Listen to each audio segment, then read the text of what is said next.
You're listening to Stellar Success, Leveling Up for Medical Pros with Dr. Tudor Francu. Join us as we explore how medical professionals can achieve stellar success in all areas of life. It's time to level up. Hello, everyone. We're back at Stellar Success Podcast. I'm your host again, Dr. Tudor Francu, and I have an interesting guest today, Dr. Marci from Boston, which has an interesting experience between being a medical professional with an extensive practice and academics, and also being an entrepreneur and a business endeavor. So, how are you, Dr. Marci? Well, I'm excited to talk to you and your audience. Absolutely. So, Dr. Marci, give us a little bit of the overview of your professional career. You know, how did you start in this? What are some of the things you did, and where are you now? Yeah. So I describe myself as a physician, scientist, entrepreneur, and recently author. So, which means I get bored easily, or I have ADHD, or a little bit of both. But I trained in adult psychiatry here in Boston, and I really had this idea working with master clinicians of how to measure empathy and the patient-doctor connection. And at the time, mirror neurons were just discovered, and we were learning about the brain. And the idea was, I think, fairly simple, which was that the patient-doctor interaction, with no laying on of hands, no medication, no surgical intervention, still has therapeutic power. Could we measure that? And the idea for measuring that was to use non-conscious measures, right? I didn't think we could ask people questions in the middle of their therapy session. So I used physiologic measures during actual clinical encounters, and then we were doing some stuff in the neuroimaging wise, so PET scanners and MRIs. But the idea is you had to measure both brains interacting, and came across this finding, which is I called physiologic concordance, and later physiologic synchrony, that humans have, that you and I, as we talk, will go in and out of as we're communicating together. And along the way, someone suggested I go to the MIT Media Lab. Now, at this point, I've finished my residency training, and I'm a full-time academic, so seeing patients, say, a third of the time and doing research two-thirds of the time. And it turns out that MIT and the Media Lab in particular is a very entrepreneurial place. And they were building the first generation of what we now call wearables. So this is the early 2000s, and they were taking handheld computers and doing what MIT engineers do. They were taking it apart and putting in a heart rate sensor, a skin conductance sensor, a Bluetooth sensor, a motion sensor, all kinds of sensors, and literally sewing it into a vest and walking it around. And to put this in perspective, my mentors who were doing their work in the 70s, had an entire room full of computers to measure just heart rate, right? That's how quickly things have changed in the course of just my lifetime, or lifetimes. And I said, wow, that's amazing. You have a wearable multi-sensing device. They're like, yeah, we don't know what to do with it. I was like, well, I might have some ideas. So we started doing all kinds of small pilot studies, including measuring patients on the inpatient psychiatric unit while they were getting ECT to see if we could predict who was going to respond, and some other things. And that led to a course that the faculty member I was working with, a guy named Sandy Pentland. He's an amazing professor there. And it was a survey course of all the really cool technology in the Media Lab. And it won't surprise you that it attracted a lot of students from the business school at MIT called Sloan, so the Sloan Business School. And the final exam for the course was write a business plan on any of the technologies that you were introduced to, including some of the work I was doing there. And one of the students wrote a business plan to use the same measures I was using to measure patients' emotional response, to measure audiences' emotional response. And that launched my first company, which I'm happy to tell you about. That's very interesting. I'm very curious to know more about this journey. When I think about wearables that you mentioned, today it's funny how multiple companies have the same kind of goal of measuring everything that we can in a human body, just to improve things, because you can't improve anything if you don't measure them. That's right. But it's funny how this all started with your experience. So what do you think made you kind of shift into that domain of business / new venture in medicine? Yeah, so a couple things. I mean, first of all, we started this company, and it was nights and weekends to begin, right? I wasn't ready to just leave my what I thought was a promising academic career and a Harvard Medical School appointment to go and do a startup with this guy I just met, right?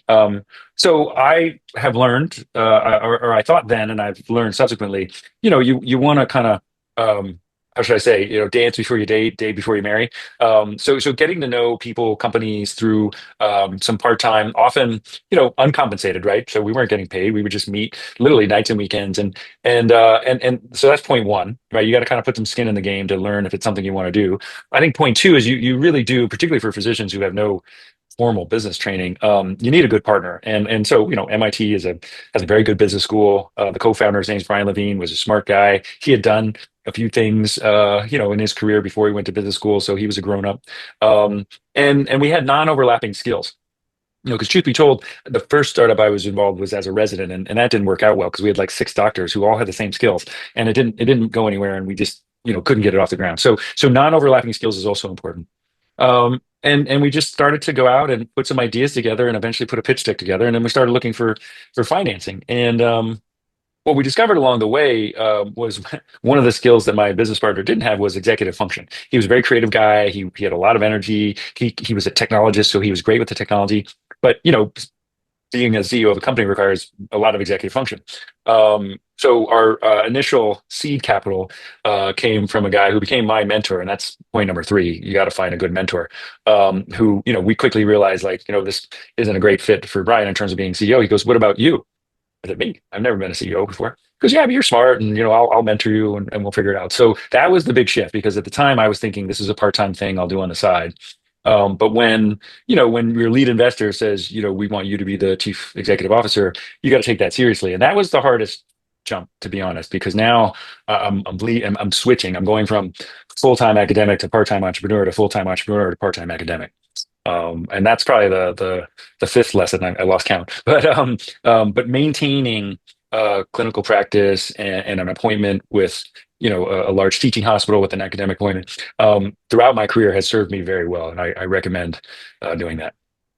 Yeah, that's interesting to keep in touch with patients, and have like a first-hand experience with people that are actually gonna use all these things, It gives you credibility. That's right. Exactly, not just isolate yourself in a lab and try to start a company with a investor behind you.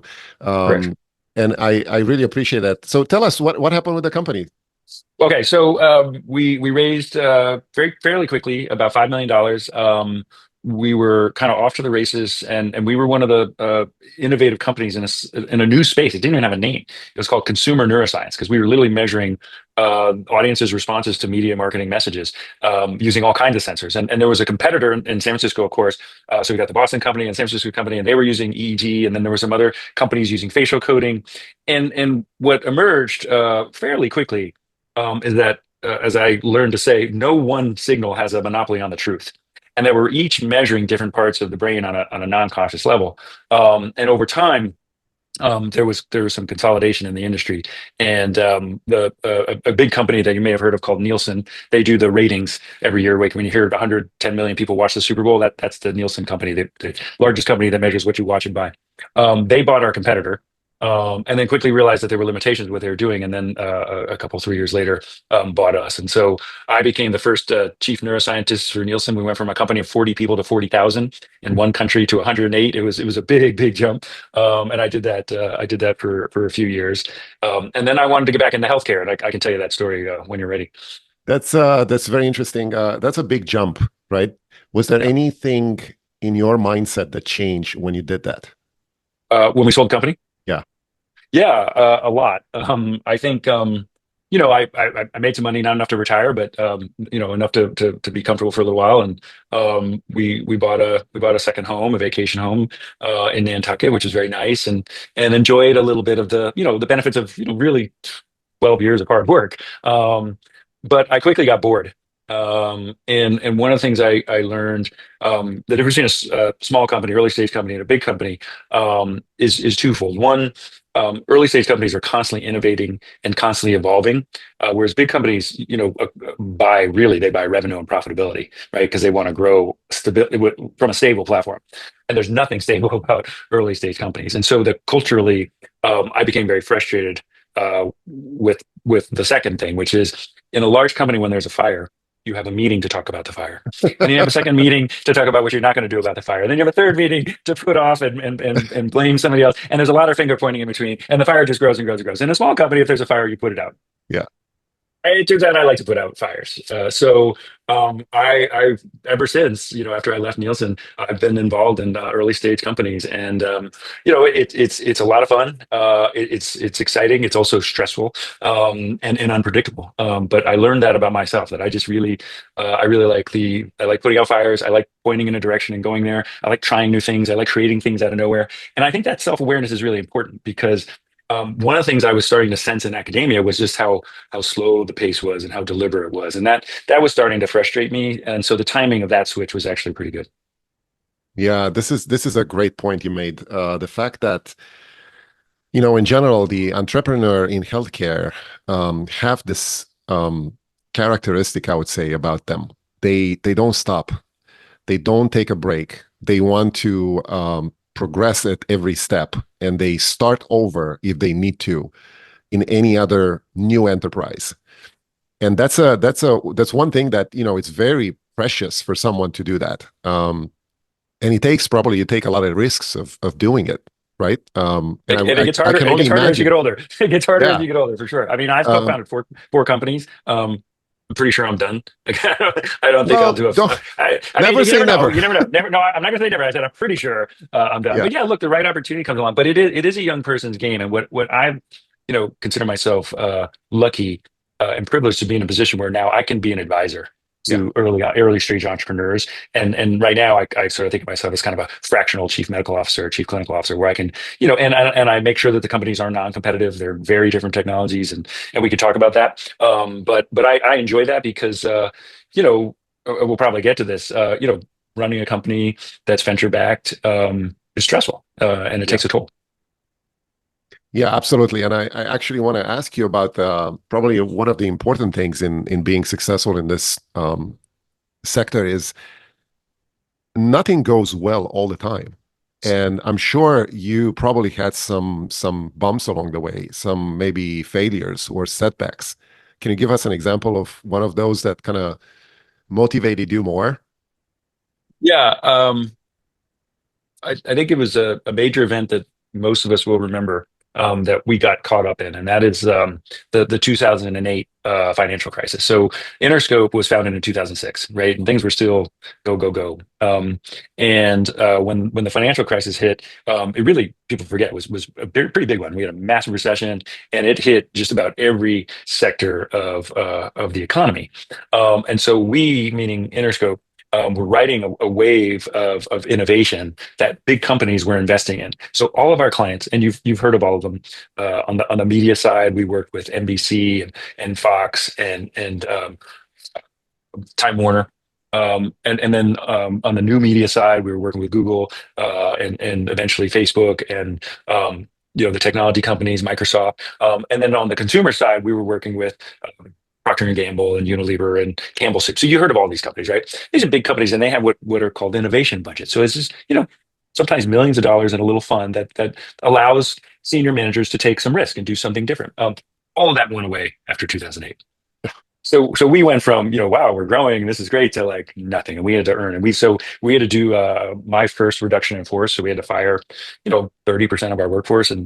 And I tell people, as a physician, and certainly even when I was training, I've told people they've lost a loved one, and I've told people you've lost your job. It's actually easier to tell people they've lost a loved one because your job is part of your identity, Yeah. and you get all kinds of reactions, and we can talk about that. But that was incredibly stressful for me because I took a lot of pride in my employees and the culture we created, and that felt like a very big failure, and we had to recover from that. Yeah, that's very important. I agree with you. Um, let's talk a little bit about the fact that you are in healthcare. You are the advisor. You are the medical guy. Yep. You have to work with the money guys, right? Yes. And you have to raise money for your ideas, for your medical ideas. Correct. How do you try to complement those things? Because you're not nobody taught you in this in medical school, right? Right. Right. Nobody has a course for business in medical school. So I'm very curious for the audience to find how those people like yourself find the purpose and the drive to get together with money people and be complementing themselves to raise money for such an enterprise. Yeah, I think it's a great question. I think we could talk about where the drive comes from, but the practical side of it is, and I thought about going and getting an MBA, and all my friends, because I had already had a master's, and all my friends like, Carl, you've got enough degrees, like just go figure it out. And I like to say I got my MBA in the School of Hard Knocks, to be clear. But the way I learned was reading business books, and there's a lot of good ones out there. And what I tell people is, there's this whole self-help section of every bookstore, and each one of those books, each one of them has something that you can take away. The hard part is going through 300 pages and finding that one thing. But there really is some wisdom out there that you can find very easily. And I think secondly, attaching yourself to people who know the business side of things. So I was very fortunate at Interscope, the lead investor, knowing I was a newbie, hired a pretty seasoned chief financial officer. And I attached myself to him, and he would pull up spreadsheets, and I would ask him questions, and he was good at explaining things. And that's really how I learned, because I was going to have to present that to the board and our investors and our employees. And so I learned the difference between revenue and cash flow the hard way. Those are two different things. And Right. so, yeah, lessons learned, right? But I think you really do need to surround yourself with people who know what they're doing and ask a lot of questions. And, I think doctors are good at asking questions, right? So I approached it like everything we learned in medical school. It's a problem. It has a solution. Let's go get smart on it. Yeah, that's true. Do you think you reach success? Personally, Yes. yeah, it's a good question. I am a good therapist, and this is something we've been spending a lot of time with. And he actually has studied high achievers, and he said, Carl, the real key to success is to know when to stop achieving. And begin to sort of internalize and say, look, I've done enough, and now I can enjoy the benefits. Now, I'm not there yet, but it's something that I strive to. I have moments where I feel like I'm at peace, right? Because, I sort of avoided your question about drive earlier. And, as a psychiatrist, of course, I think about these things. And, our drive comes from many sources. Often it's a combination of nature and nurture, right? Some people just have some innate, genetically determined desire to go forward and do things. We wouldn't have survived as a species if that wasn't true. But I also think, for me, growing up the youngest of four kids and watching my siblings, and and kind of having to find my own way, and the way I found was just being book smart and getting good grades and doing things like that. Is something that has driven me. I'm also now driven a lot by the problems we face. I mean, look, if you were to told me in 2001, when I finished my residency training, that in 2021 I'd still be practicing psychiatry the same way, I would have said, no way, Dr. Franco, that's crazy, right? We were learning about the brain. We have new tools, the internet, technology. I'm pretty much practicing very, very similar to the way I did in 2001, and that's not good. And we all know what's happening, right, in the mental health crisis, right? We have double digits increases in depression, anxiety, mood disorder, PTSD, substance use, tragically suicide, right? We're not winning, right? So as a field, the mental health field really needs to do better. So part of what drives me is that before I leave this planet, I want to make whatever contribution I can to have the field advance, not only for all the patients who are suffering, but also for my children and my children's children. Yeah, that's awesome. I think that's a great goal, and I agree with you. I think evolution in medicine is something that we need to look at very closely, because as we can all see right now, the digital era is kind of taking over everything, right? Including AI and electronic medical records, and That's right. where my book came And in, your right? and I think your book it's a very interesting title that requires some introspection. It's called Rewired. Yeah. Can you tell us a little bit about how did you came up with the idea of writing a book, first of all, and then write about this thing?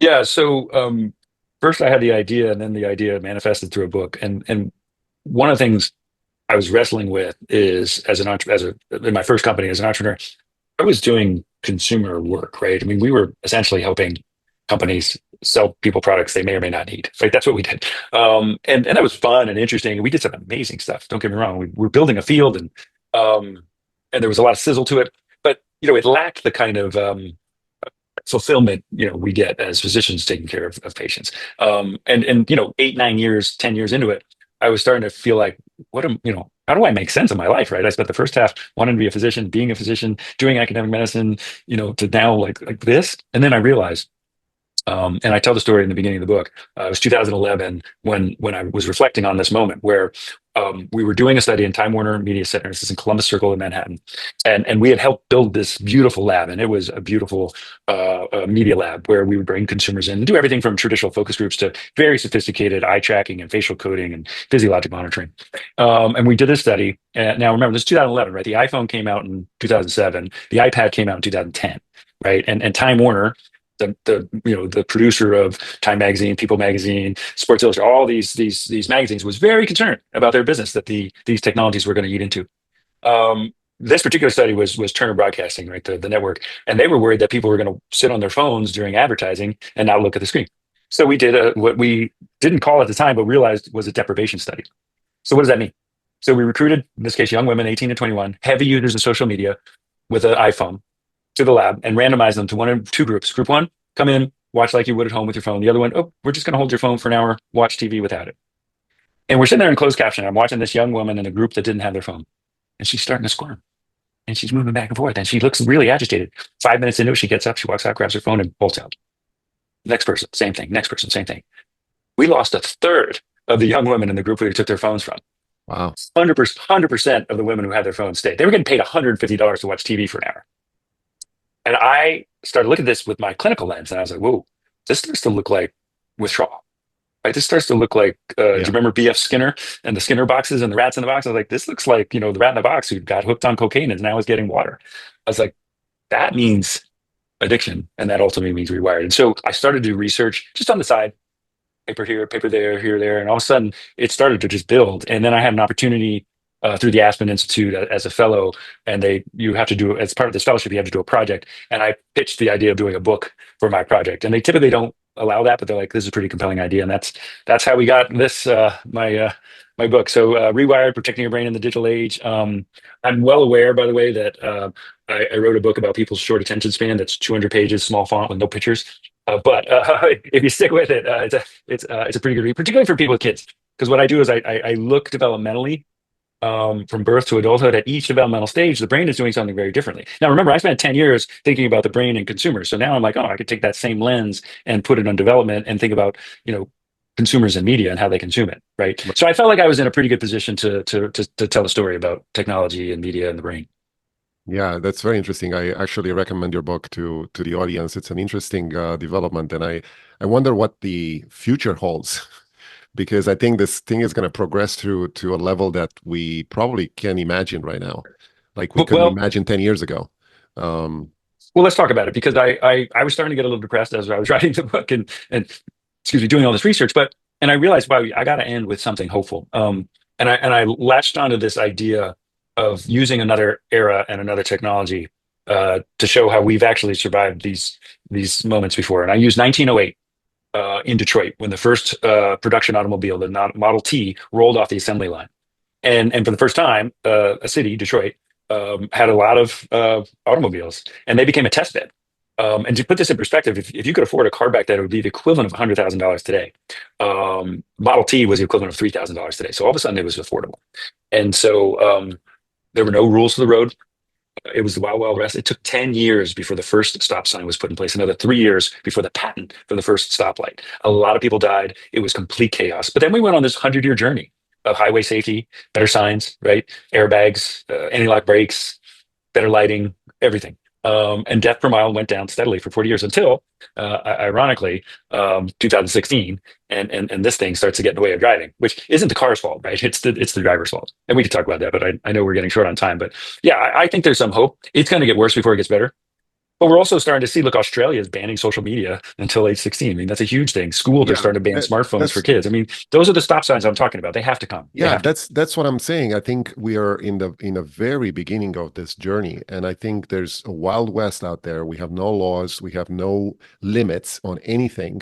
Everybody is, acts about about the freedom of information, right, and has access to all these things, but there has to be some kind of research to demonstrate, like you say, there's an addiction problem here. And maybe I think the research 50 is years there. from now, we'll have some other limits put in.